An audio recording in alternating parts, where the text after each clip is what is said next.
Salam tout le monde, salam, c'est Yacine, j'espère que vous allez bien. Alors, ce matin, j'ai décidé un peu de me faire, entre guillemets, l'avocat des gens qui suivent que le Coran. Alors, parce que, enfin voilà, on nous dit que nous sommes une secte, tout ça, tout ça. Enfin bref, vous savez, vous connaissez les arguments habituels. Alors, je vais parler de plusieurs choses dans cette vidéo. Je vais parler, de quelle est la vision des choses de ceux qui ont choisi de ne suivre que le Coran, et qu'est-ce que ce choix a entraîné, en tout cas moi dans ma vie. Moi, dans ma vie personnelle, je ne connais pas la vie des autres, mais en tout cas, je vais prendre des exemples, moi, issus de ma vie personnelle. Alors, quelqu'un qui a choisi de croire qu'au Coran et qui a rejeté les hadiths a en réalité choisi de se soumettre à Dieu seul. C'est-à-dire qu'il a dégagé absolument tout ce qui est humain du djinn. Il applique le verset qui nous dit que le djinn doit exclusivement être voué à Allah seul. Et Allah, il nous a envoyé le Coran. Pour ce qui est des anciennes révélations, bien évidemment, nous croyons à leur descente, mais il y a beaucoup de problèmes par rapport à cela. J'en parlerai ce soir dans le live de 21 h en réponse à Monsieur Ahmed Moualek. Premier élément. Deuxième élément, ceux qui ont choisi de ne croire que au Coran ont pris conscience, ont réellement pris conscience de ce qu'était l'association, le shirk. Et ils essayent de s'en préserver au maximum. Ça, c'est la deuxième chose. La troisième chose, c'est que les gens qui ne croient que au Coran ont compris que si Allah il nous a envoyé un livre, que ce livre-là était compréhensible par l'homme. S'il a envoyé ce livre, c'est que ce livre est compréhensible par le simple être humain de bas étage. Il n'y a pas besoin de savant ou d'imam. Ça, c'est la troisième chose. Et la quatrième chose, le croyant, le véritable croyant, celui qui ne suit que le Coran, qui a dégagé tous les imams de sa croyance et tous les hadiths de sa croyance, a choisi la vie de l'au-delà plutôt que la vie d'ici-bas. C'est là le point que j'aimerais développer dans cette vidéo. En prenant, bien évidemment, exemple sur ma propre vie. Alors, donc, quelqu'un qui croit au Coran, il va commencer d'abord par en parler autour de lui. D'accord? En général, pas tout de suite à sa famille. D'abord à son cercle d'amis. Ce qui va poser beaucoup de problèmes. Moi, par exemple, quand j'ai commencé à en parler autour de moi, les gens, ils ont commencé à réagir un peu de manière bizarre. Et finalement, à cause de ma croyance, la plupart de mes amis, il m'en reste très peu hein, dans la vie réelle. Bien évidemment, je me suis fait d'autres amis que j'aime beaucoup d'ailleurs. Hein, franchement, big up à eux. Et la plupart, ils sont sur Discord. Donc big up à eux. Franchement, je me suis fait des amis vraiment très attachants. Franchement, c'est des personnes géniales. Donc voilà. Donc d'abord, on commence par en parler aux gens qu'on côtoie, à nos amis, et on voit tout de suite qu'il y a un problème. Donc voilà, que le discours ne passe pas, etc. Et la plupart, clairement, hein, vous voient comme un égaré et ne veut clairement plus vous côtoyer ensuite. Donc déjà, quand tu fais le choix de suivre Dieu seul, euh, déjà, ça filtre dans ton entourage, dans tes amis. Déjà, tu vois réellement qui sont tes amis sincères et qui ne le sont pas. Parce que ceux qui sont tes amis, tes véritables amis, sont ceux justement qui, malgré leur divergence au niveau croyance, vont rester tes amis. Les autres, voilà, ils vont dégager, ils vont te laisser tomber, etc. Moi, perso, depuis que je suis au début, j'étais quand même pas mal entouré. Voilà, j'avais quand même pas mal de connaissances et d'amis. Depuis que je suis soumis à Dieu seul, bah, je sais pas, ils sont plus que deux, les mecs, bizarrement. Ils sont plus que deux. Il y en a que deux qui sont restés malgré nos croyances divergentes. Donc déjà, un croyant au Coran seul, déjà, en général, il se fait plus... Enfin, c'est... Beaucoup de gens le lâchent. La personne qui a choisi de se soumettre à Dieu seul et uniquement à Dieu, déjà, on l'a vu donc, il perd ses amis. Ensuite, au niveau familial, ça déclenche des conflits. Parce que effectivement, nous ne croyons plus la même chose que nos familles. Bah oui, parce qu'aujourd'hui, la religion n'est devenue qu'une tradition ancestrale. Il n'y a plus de réflexion. Et donc, quand nous voyons nos parents ou nos femmes ou autres, ou nos enfants même, suivre cette tradition que nous, on ne veut plus suivre, ça pose problème, ça fait des conflits, par exemple pour le ramadan, pour la salade, par exemple. Alhamdoulilah, pardon. Donc ça fait des conflits.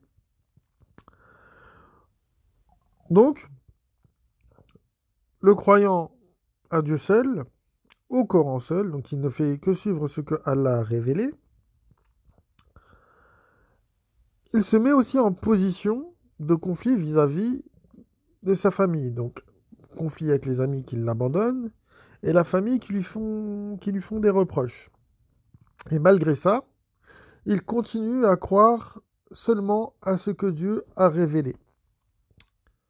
Il continue à croire seulement à ce que Allah a révélé. Peu importe ce que son entourage va dire, va faire, ou voilà.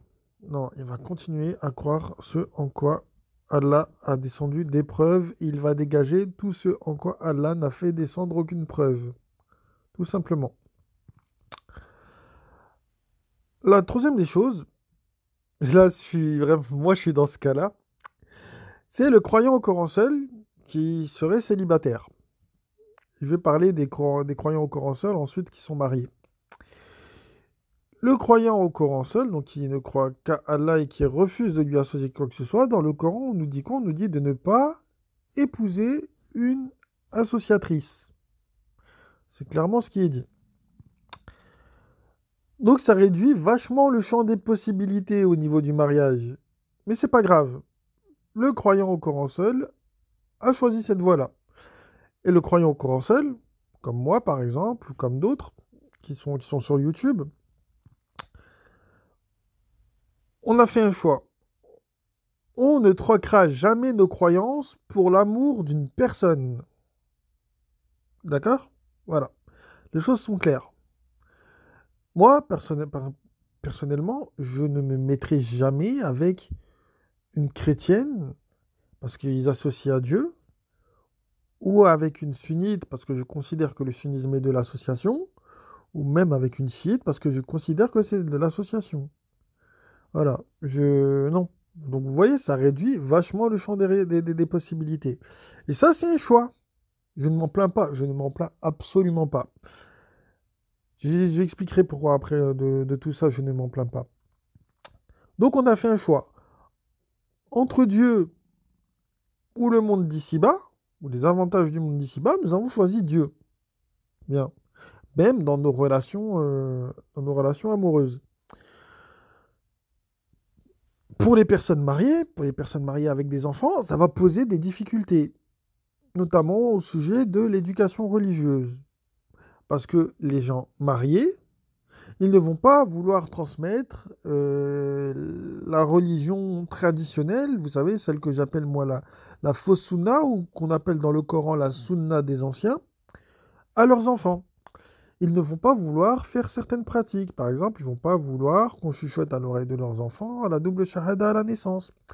Ils ne vont pas vouloir qu'on leur pratique la circoncision, par exemple.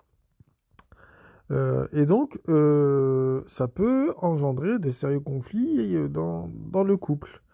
Voilà, on ne va pas vouloir leur transmettre la religion telle qu'elle a toujours été professée, avec les hadiths, etc. Donc ça va générer des conflits. Ça peut même m'amener au divorce. Il y a des gens il y a des gens qui ont divorcé justement à cause de leur choix au niveau religieux. Voilà.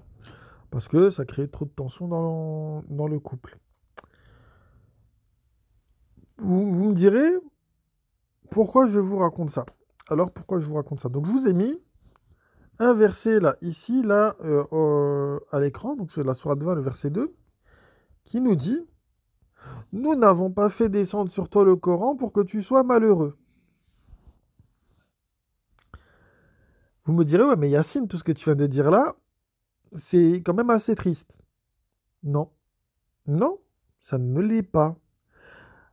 Parce que le croyant, comme je l'ai dit, est heureux d'être soumis à Dieu seul et d'être préservé du seul péché que Allah ne pardonne pas, à savoir l'association.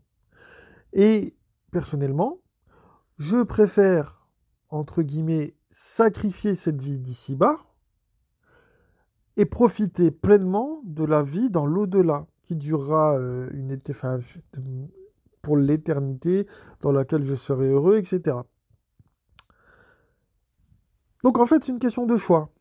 C'est une question de choix. Voilà.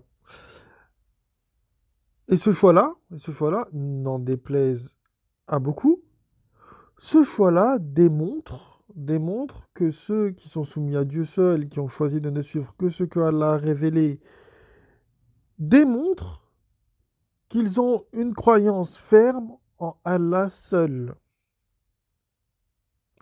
Parce que nous ne voulons pas de tous les avantages que propose le sunnisme, c'est-à-dire par exemple dans le sunnisme, vous avez le droit à 4 femmes. Vous avez le droit à 4 femmes dans le sunnisme. Moi, une qui associe, j'en veux pas. Par exemple.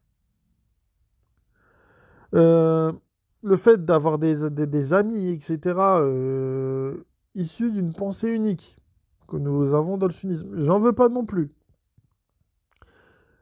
Si on me demande de choisir entre le bonheur et associé ou être triste et ne pas associer, je préfère être triste et ne pas associer. Les choses sont claires. Donc, soit nous sommes fermes dans notre croyance et nous ne cédons pas aux tentations de la vie d'ici-bas qui pourraient corrompre notre croyance, ou soit vous n'êtes pas ferme dans votre croyance et vous vous complaisez dans ce qu'on appelle la dunya, donc la vie d'ici-bas, et vous ne voulez pas de la vie de l'au-delà. Bien. Et de toute façon, entre nous, qu'est-ce qu'il y a d'intéressant ici? Entre nous, entre nous. Moi, mon plus grand kiff, mes deux plus grands kiffs ici dans la vie d'ici-bas, c'est quoi? C'est la musique et les arts martiaux. Et aussi le fait d'aider les gens. On va mettre ça, c'est mes trois kiffs. Le reste, je m'en fous. Honnêtement, le reste, je m'en fous. Euh, voilà, ça c'est mes trois passions. Donc vous voyez, je suis pleinement heureux avec juste avec mon djinn, le sport et la musique. Je suis juste heureux avec ça. Vous voyez, il n'y a pas besoin forcément de plus. Voilà. Donc, le Coran n'est pas descendu pour que nous soyons malheureux. Donc, nous savons ce qui nous attend dans la vie d'après. D'accord? Si nous nous associons à Dieu, on sera foutu, clairement. Donc voilà. Donc, je préfère faire quelques sacrifices, ne pas associer à Dieu. D'accord? Et être bien, parce qu'en plus de ça, clairement, on n'est pas, enfin moi en tout cas je ne me sens pas malheureux parce que justement au contraire je suis content de ne pas associer à Dieu et d'aider mon prochain, c'est ce que le Coran nous demande. Je suis heureux à chaque fois d'étudier le Coran et de faire des découvertes, sinon vous voyez je n'aurais pas fait cette chaîne YouTube là et tout. En plus de ça c'est quelque chose d'hyper passionnant. Donc il n'y a réellement pas de tristesse à avoir. Voilà. Disons que les petits sacrifices que nous avons fait entre guillemets, honnêtement, franchement, ils valent le coup. Ils valent le coup. Dites-vous ça, sérieusement, ils valent le coup. Parce que si vous n'avez pas Dieu de votre côté, vous n'avez rien en vérité. Si vous n'avez pas Dieu de votre côté, vous n'avez rien en vérité, vous avez tout perdu. Je dis pas que moi, je veux pas avoir une femme et des enfants, c'est pas ce que je suis en train de dire, au contraire. Être père, ça fait partie de mes rêves. C'est un de mes rêves d'être père. Si je trouve une personne qui n'associe pas à Dieu et tout, pourquoi pas. Mais soyez ferme dans vos croyances. D'accord? Croyez à Allah seul et ne lui associez rien. Peu importe les avantages qu'on vous propose pour lui donner un quelconque associé. Ne lui associez rien ni personne. Voilà. Bon, j'espère avoir été clair dans cette vidéo. Euh, donc du coup, bah moi je vous passe le salam. Je vous dis à ce soir 21 h pour le live. D'accord? Je vous dis à ce soir 21 h pour le live. Pour les réponses aux questions de monsieur Moalek. Et ça va être très intéressant, vous verrez. Sur ce, je vous passe le salam et je vous dis à plus tard. Ce soir, 21 h, n'oubliez pas, salam.